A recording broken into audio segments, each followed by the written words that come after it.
So many specific things I think stood out against the Saints for the 49ers. You can see an energetic, aggressive, evolving defense, learning how to win while still not being its full form self. You can see the receiver group, the base of it, forming a reliable receiver group, a receiver group that actually has some explosion. Niners have some explosion in the receiver group. You can see some promise in the offensive line. We'll talk about them and Mac Jones.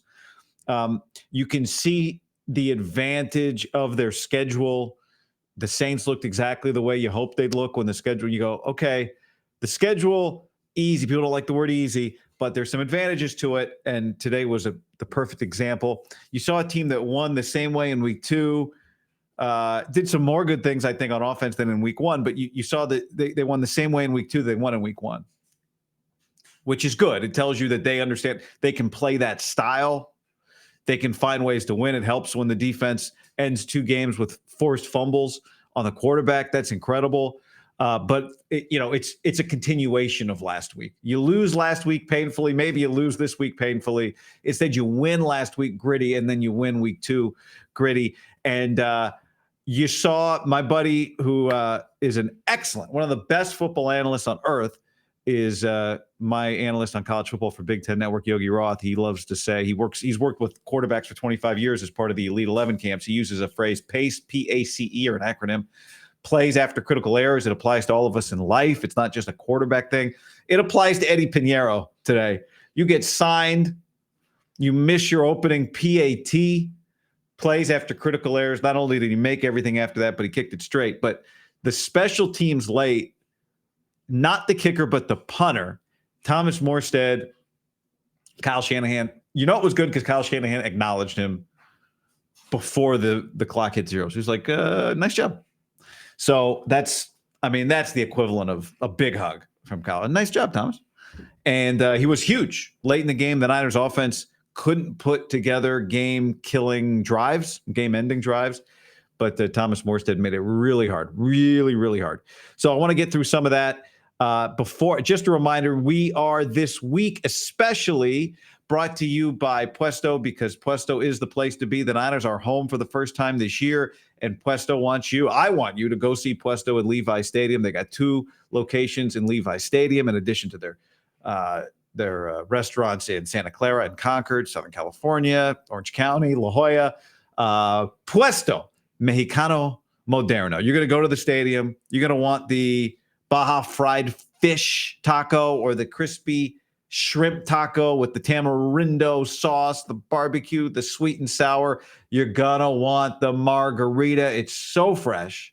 The fresh lime juice. It's fantastic.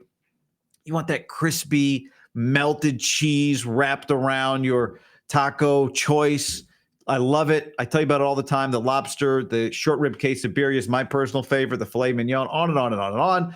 So you're going to go to the game. We got a warm week coming in the Bay Area. It's going to be an afternoon game against the Cardinals. The best thing you could do when you roll into Levi Stadium is go to Puesto, the Adler brothers. Thanks to them for sponsoring the show. Again, they are huge Niner fans, and they are very successful restaurateurs, because Puesto is awesome. So thank you, Puesto, for sponsoring the show again this week, and I hope you'll go support. I did not call I was not in New Orleans this week. I had a college football game at Michigan State. Got back late Saturday night. So this one is from home, but I'll be back filling in for Greg Papa. I guess I'm like one of the Mac Joneses, filling in for Pop. We'll do that next Saturday. I'm excited to be back. But filling in next week or this week. So a few things. Let's start. The defense to me is really the story of the game, and I'm going to talk about Mac Jones as his own separate topic. But I thought I would start by just giving you a good nugget that I really liked. Ricky Pierce, there's a couple things I feel like I was really right about coming into the season. One is Ricky Pearsall, the other is D. Winters. And I'm going to start with Ricky. Ricky Pearsall now this year, you include the Seattle game in this one because he had 4 catches for 56 yards. And this week, I'm just going to read you all the yardages of Ricky Pearsall catches so far this year. And the 3 big ones were from the Seattle game, but he was very productive again against New Orleans. So here's his catches: 45 yards, 26 yards, 24 yards, 15, 14, 14, 13, 13. That's fantastic. And I think, the question with him last year before he got hurt, and then shot. But before it was like, can he get open? Let's see it in a game. And we didn't really get to see it until late. And then you saw it late and you're like, well, is this real? At the end of a year, you're playing a Cardinals team that does its thing. What do the Cardinals do? They blow their seasons in November and December. You're playing them at the end, their season's over. But he has carried it over. Really good defense week 1. Tough road environment week 2. When they needed him this week with Mac Jones instead of Brock Purdy. He wasn't the only one because Juwan Jennings was really good too. But Ricky Pearsall is just a high-level pro. Okay? He's not Malik Neighbors, I don't think. But he is a high-level pro. And with the Niners offense that's had injuries and inconsistencies, and Juszczyk gets hurt, which is a huge deal because Juszczyk is basically like another tight end for them. Ricky Pearsall's been a constant. He was one of their most, when you really think about it, you go back through training camp and now the first 2 weeks of the season, Ricky Pearsall has been one of the most consistent parts of the 49ers. Nick Bosa also. But, McCaffrey, is he in or is he out? Turned out he was in, so it was cool. He's also been consistent. If you discount the 2-day scare before the season started, he's been a steady presence. Fred Warner, steady presence. But, now Kittle's out. Trent Warner's battling the knee. Trent Williams. So it actually turns out when you look back on it, no Ayuk, Jennings, calf, wants to get paid. It was clear, and I told you this before the season, watching training camp, that Ricky Pearsall had just reached a level. That's a big leaguer. That's a pro. And it is shown on the field. What it looked like in practice is what it looks like in 2 regular season games so far. And it's a huge deal. It's awesome for him. I think he's showing that he really fits specifically, for Kyle Shanahan, it's got to be specific. You can't just be a guy with talent out there running around. You've got to be able to be buttoned down. He didn't get much last year action. So you're like, are you going to get the freshman 15, right? Is it going to be tough for you this year? But he's fitting right in, making impacts right away, which for a guy that didn't play right away last year, we know how hard it is for receivers to make immediate impacts for Shane. It's awesome. I thought Jennings, there were the 2 plays late that would have been great catches. Mac Jones on the last 3rd down conversion attempt, just missed by this much, but Jennings was really good again. 5 catches for 89 yards. The 49ers had, I'll talk about it more when I talk about Mac Jones, but they had one of the most critical plays of the game was the 3rd and 6 conversion at the end of the first half. The fact that they scored at the end of the first half felt like such a big deal. All these coaches emphasize it. Mac Jones said it after the game, the middle 8, the last 4 minutes of the first half, the first 4 minutes of the second half. It's why you defer. You want to score at the end of the first half. You want to go to the locker room. You want to come out and score again. It's so obvious. You all know it. It makes sense to everybody. It is such a major emphasis for them. And New Orleans, Kellen Moore, they're a good operation, I think, and they were holding their timeouts, and the guys on TV did a good job talking about it. They were holding their timeouts. The Niners had a 3rd and 6 with 52 seconds left. New Orleans had the 3 timeouts. What's going to happen? Do you just kind of pack it in and run it? No. You're trying to win this game. It's low scoring. You got to take advantage. So you got to press the issue, but you got to make a play. 3rd down and 6. If they don't get it, the Saints are going to get the ball back with 3 timeouts with a chance to score before the half. And he hits Juwan Jennings for whatever it was, a 29-yard play. That was a huge drive, but specifically Jennings, that was a huge play. So that's number one. Let's talk about the defense, because I mentioned Ricky Pearsall. I felt like I was really right about that coming into the year. The other thing I felt like I was really right about was Dean Winters. Dean Winters was flying around today.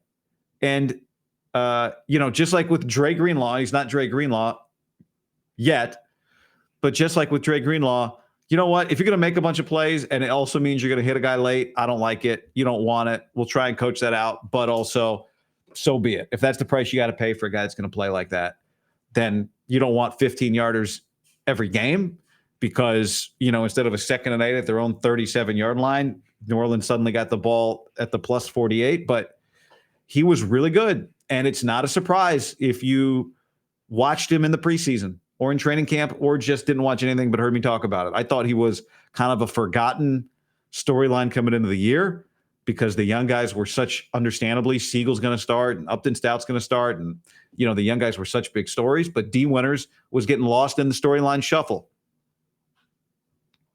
It became apparent immediately Nick Martin's got some potential, but he's not going to take D. Winters' job. But what it turns out is that D. Winters has the job because he belongs on the field, not by default because his competition was a rookie. Who else has a Samsung dryer? So podcast time is a great time to do laundry, by the way. So that's a huge story that he is actually, that it's translated. Now, next week, this coming week's a huge week for him and for Fred Warner, right? Like, Kyler Murray's a different animal than Spencer Rattler, who's like kind of between Darnold and Kyler. I mean, he's closer to Kyler than Darnold in terms of athleticism. Kyler's a different animal. That's another problem to deal with. We'll see if Brock's back this week. But that was huge. By the way, if you've been listening to the show, you know that I've been dying for Luke Farrell's first career touchdown. He hasn't had one in the regular season or in the preseason. His last touchdown was January 1st, 2021 in a bowl game for Ohio State. He had a touchdown today. So that was a big deal. There was a point at Ton just last week, and then Farrell, the first touchdown of the game against the Saints, that the Niners had 2 consecutive touchdowns scored by players who had never scored a touchdown before in the NFL. So I think that's the definition of people stepping up. But anyway, D. Winters big. Upton Stout. They were targeting Renardo Green early in this game. Upton Stout, a young player, you could see, especially playing nickel, tough spot. That's a place to target. Had a couple of mistakes today, but I think Upton Stout played a very encouraging game. 100-mile-an-hour mistakes at a very tough position against some good skill guys. 100-mile-an-hour mistakes at a tough position. He belongs on the field. Like, he plays like one of them, which is a very, high compliment, given the standard is fast and aggressive and fearless and physical, and he's not a big guy. And I thought he was as advertised. Yeah, he had a big penalty, which I thought was a good call. There was some question about it on TV. I thought it was pass interference on him, and he missed Rattler on a tackle. But the way he tossed Alvin Kamara aside on a blitz and then brought down Rattler, brought down Rattler for a sack. Like, I just thought he played 110 miles an hour. He looked like a Robert Saleh player. We'll grind the tape. I thought Michael Williams was good, and obviously the Bryce Huff play. I thought Bryce, I'll have to rewatch him a little bit, but I just thought he showed just a little more punch than the Niners have been getting opposite of Bosa. And Bosa was big down the stretch. The other thing I thought, it's such an obvious one, but we keep hammering it. This is the benefit of this schedule. For 2 weeks in a row, the Niners have got to winning time against teams that don't know how to win. And you could either give the game away or you can win it. And they won it. So, Seattle's not there. Although Seattle won today, but they weren't there last week. They nearly were. Niners beat them. And then, New Orleans, they're just, I don't think Spencer Rattler's the quarterback of their future, but this isn't the team to figure it out on. He's 0-8 now. That's not all his fault. He showed some good things. But they created offensively. They didn't put the game away with a couple of occasions. 4 minutes and 35 seconds. The Saints get the ball down by 5, but you forced the 3 and out. Kalia Davis had an explosive pass rush, and then Bosa with Michael Williams help gets a sack. How do you win? If you have to play the field position game, you play the field position game. And Thomas Morstead, the 49ers' new punter, was awesome. He had 2 huge punts late against a returner that is very dangerous, scores touchdowns in the return game. And he put him down at whatever it was, the 12 and then the 8-yard line on back-to-back punts and made New Orleans go a long way. It's so frustrating because when you're trying to prevent and you're keeping it in front of you and trying to keep guys in bounds, they can pick up 6 and 5 and 4 and 6 and 7. But when they had to start at the 93-yard line, basically, right, their own 7, and all those dinks and dunks and whatever gets them to their own 45, that's because your punter was excellent. So Thomas Morstead, excellent today. Obviously, like all of you, my text blew up when Eddie Pinheiro missed the first extra point. All I could do was laugh. It's like, oh my God. But he was good the rest of the way. His ball wasn't jumping all over the place. He's going to get tested again.